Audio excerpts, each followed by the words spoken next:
Class 10th क्षितिज की book से पिछले वीडियो में हमने सूर्यकांत त्रिपाठी निराला द्वारा रचित उत्साह पढ़े थे। यह आपका सेकेंड टर्म का सिलेबस है और उन्हीं के द्वारा रचित उसी पाठ में एक और उनकी कविता है, अट नहीं रही है। अट नहीं रही है उनके शीर्षक का नाम है। पहले शीर्षक के बारे में आप समझ लीजिए कि यहाँ शीर्षक का नाम अट नहीं रही है क्यों रखा गया है। इस कविता में सूर्यकांत त्रिपाठी निराला फागुन के महीने का बड़ा ही सुंदर वर्णन किए हैं कि फागुन का जो महीना होता है वह सबसे सुंदर होता है और इतना ज़्यादा सुंदर होता है कि वह प्रकृति अपने आप में समा ही नहीं पाती है, यानी वह सुंदरता प्रकृति में समा नहीं पाता है। अटना का मतलब होता है समाना। तो इसीलिए लेखक शीर्षक का नाम रखे हैं कि अट नहीं रही है। आप अगर बताना होगा तो ऐसे बताएंगे कि प्रस्तुत पद्यांश महाकवि सूर्यकांत त्रिपाठी निराला द्वारा रचित एक आह्वान गीत है। यहाँ फागुन के महीने की मादकता को प्रकट किया गया है। किस महीने की? तो फागुन के महीने की। मादकता मतलब होता है सुंदरता, कि फागुन के महीने में प्राकृतिक चीज जो है इतनी ज़्यादा सुंदर होती हैं कि प्रकृति में समा ही नहीं पाती हैं। उसी का वर्णन किए हैं। आगे देखिए कि क्या लिख रहे हैं लेखक। कह रहे हैं कि अट नहीं रही है आभा फागुन की, तन सट नहीं रही है। अट नहीं रही है, मैं ऊपर ही बता चुकी हूँ आपको इसका अर्थ। अटना मतलब होता है समाना। क्या नहीं अट रही है प्रकृति में? आभा फागुन की, यानी फागुन की जो सुंदरता है। आभा मतलब होता है सुंदर, कांति, चमक। आभा का कई अर्थ निकल सकता है। यहाँ जो अर्थ है वह सुंदरता से है, शोभा से है। कि फागुन महीना जो होली के समय आता है, फागुन का महीना, हिंदी में उसे फागुन बोलते हैं। तो कह रहे हैं कि जब फागुन का महीना आता है तो उसकी सुंदरता इतनी अधिक बढ़ जाती है कि तन मतलब होता है शरीर, कि वह प्रकृति के शरीर में समा ही नहीं पाती है। नीचे आप देखेंगे कि सट नहीं रही है, इसका भी अर्थ सेम है, समाना।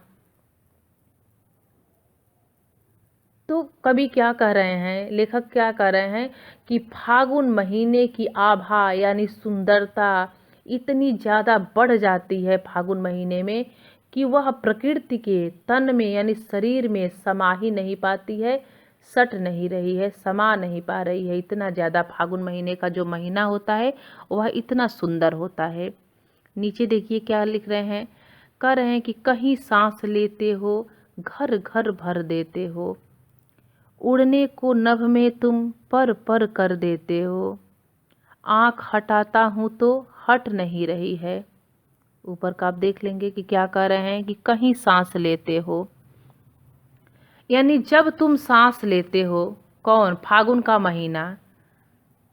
यहाँ फागुन महीने के लिए संबोधित किया गया है कि जब तुम सांस लेते हो, अर्थात जब तुम्हारा आगमन होता है। सांस लेने का मतलब क्या है कि जब फागुन महीने का आगमन होता है, यानी जैसे ही फागुन महीना आता है तो क्या होता है, हर घर में खुशबू से भर जाता, घर घर भर देते हो, सबके घर में खुशबू भर जाता है, उमंग भर जाता है। क्योंकि होली का महीना, फागुन का महीना एक ऐसा महीना होता है कि उसमें ना तो अत्यधिक सर्दी होती है और ना ही अत्यधिक गर्मी होती है। यानी उस महीने में मनुष्य को आलस नहीं लगता है। जब अत्यधिक सर्दी होती है तब भी मनुष्य को आलस लगता है, और जब अत्यधिक गर्मी लगती है तब भी मनुष्य को आलस लगता है, काम करने का मन नहीं करता है। लेकिन जब जैसे ही सर्दी समाप्त होती है, गर्मी आने वाली होती है, इन दोनों के बीच का महीना होता है फागुन का महीना। उस महीने में ना तो अत्यधिक सर्दी होती है और ना ही अत्यधिक गर्मी होती है, यानी लोगों के अंदर एक उमंग भर जाता है।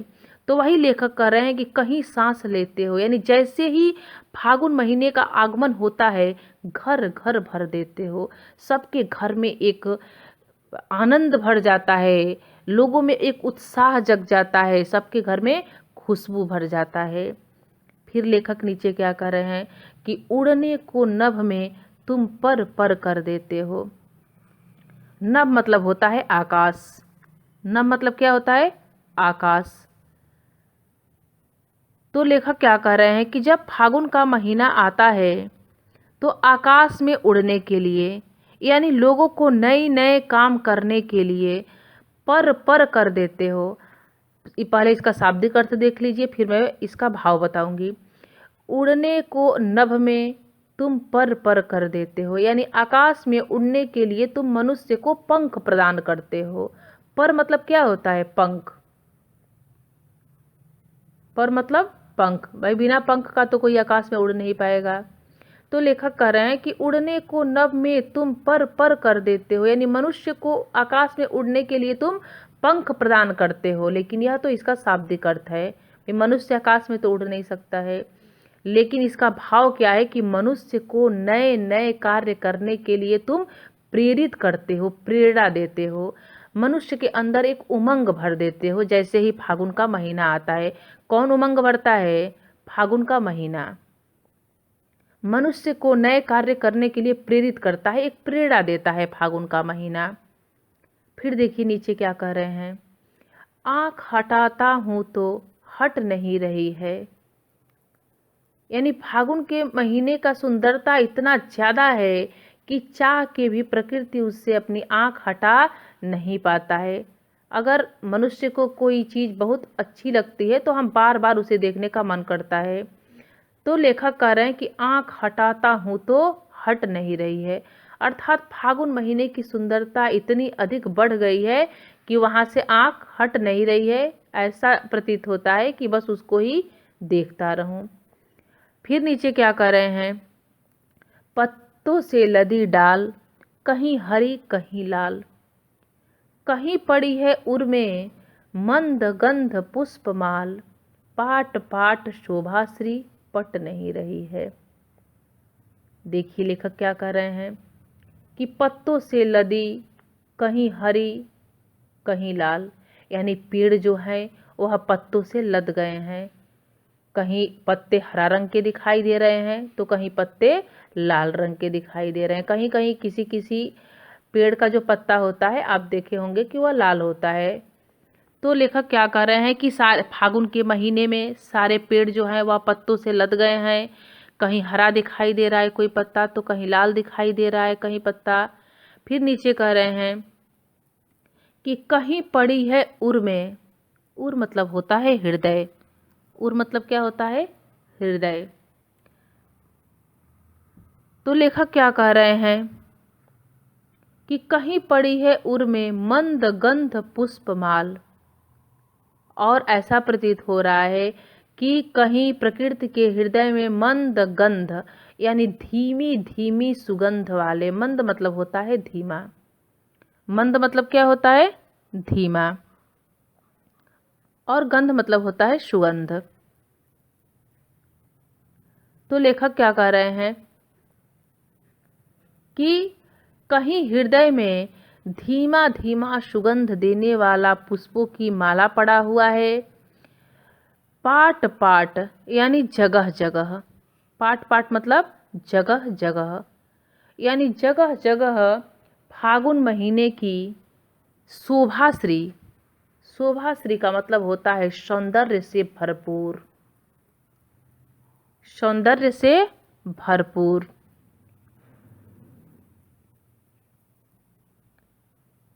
तो लेखक क्या कह रहे हैं, फिर से अब ऊपर से देखेंगे कि फागुन के महीने में ऐसा प्रतीत हो रहा है जैसे प्रकृति ने अपने हृदय में धीमी धीमी गंध के फूलों की माला डाल रखी हो।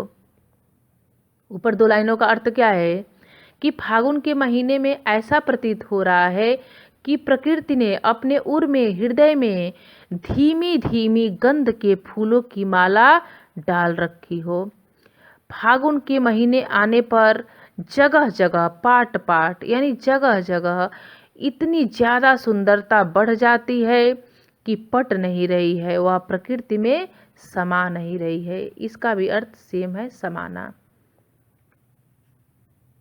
तो लेखक क्या कह रहे हैं कि फागुन के महीने में पाट पाट यानी जगह जगह सुंदरता इतनी ज़्यादा बढ़ गई है कि वह प्रकृति में समा ही नहीं रही है।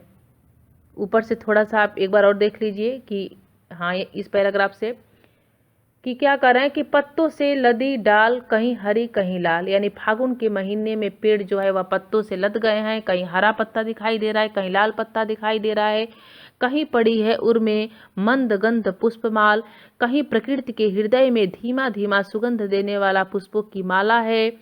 पाट पाट शोभाश्री, जगह जगह इतना ज्यादा सौंदर्य बढ़ गया है, सुंदरता बढ़ गया है कि वह प्रकृति में समा नहीं रहा है। इसका भाव सौंदर्य अगर पूछा जाए तो आप बता सकते हैं कि फागुन का महीना आने पर सर्वत्र हृदयग्राही और मनोरम वातावरण छा जाता है। मन भावक खुशबू और मनोरम दृश्य छा जाते हैं। यह आपका चैप्टर आज समाप्त हो गया। सूर्यकांत त्रिपाठी निराला द्वारा रचित उनका पहला वीडियो उत्साह जो है हम इसके पहले वाले वीडियो में पढ़ चुके हैं, और आज आपका अट नहीं रही है उनका पाठ जो है समाप्त हो गया।